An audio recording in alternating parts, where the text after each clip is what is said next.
Why would you want, so now we've set the stage. Now we've put ourselves, in the position to succeed. So at the end of the day, what's the so what, right? The so what really is when we took an inventory of current workforce and in the skill sets and fields that encompass cybersecurity, what we found across the United States, we only had about 3,000 security specialists, what would be identified as qualified security specialists. In other words, they had the demonstrated skills, they had the experience, they had the education, they had, everything that we've talked about up till now. Only about 3,000 of them across the entire nation. When we looked at what is it that we need, right? Not only individuals that can, operate and support the systems that exist, but where are those people that can design and engineer systems that can not just write code, but write secure code, that can design and build the tools that we need to analyze threats and threat vectors and different malicious actors and different malicious attacks. Where are those people? And out of those 3,000, what we found was an even smaller set. It actually shrunk by about 25%. And then when we look at what is the need, what is our need from 2000, and this was basically a survey from 2018. So what was our need from 2018 into 2025? What it was found is that we had the true need of about 10,000 to 30,000 qualified cybersecurity professionals. That is what we have to figure out how to build over these years. And unfortunately, it's just they're not being built, right? People are not going into this field for whatever reason, whether it is within the DoD or in the private sector, but especially within the DoD. We have a huge gap of skills that we need, but we just can't find them. We can't build them, having a hard time recruiting them for all the reasons we've spoken about, right? You're not going to get sometimes paid as much as you can your counterpart in the private sector. Advancement is somewhat slow within the DoD, or can be slow within the DoD. Tapping into people's patriotism and things like it's difficult to do for the Department of Defense sometimes, especially in a non-wartime type of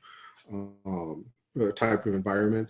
So we have a serious skills gap, and the lack that is demonstrated here is your opportunity to fill a void, and fill a void in a competitive area that it will be easier for you to get in now when we're at 3,000 plus one than when we're at 21,000 plus one, right?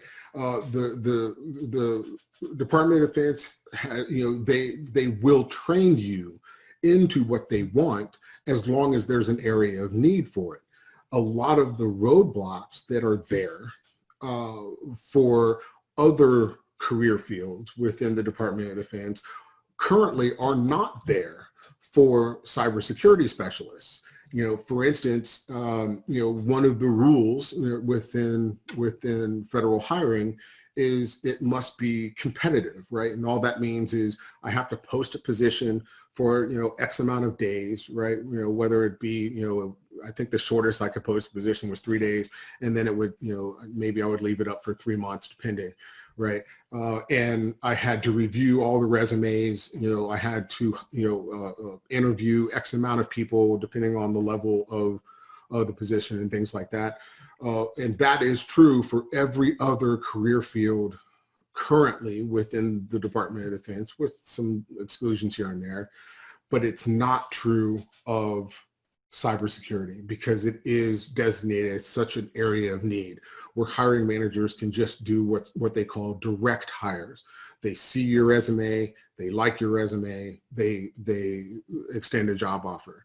And so now what used to take 6 months from the time you applied to the time you had a job offer, now they have kind of shrunk down, where the average is about 40 days from the time that you apply to the time that you're actually swearing in.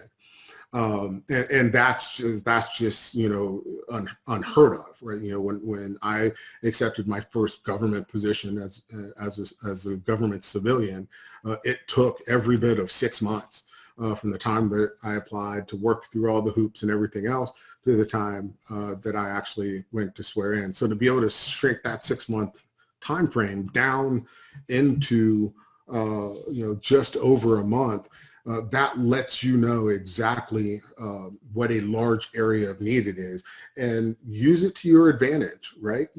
Go out, again, get your, finish up your education, go and attack some certifications.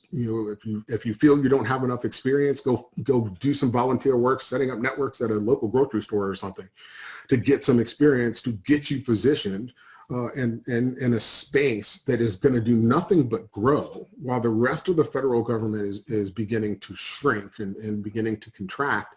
The one area that is not contracting is cybersecurity. We are adding more and more jobs when it comes to cybersecurity.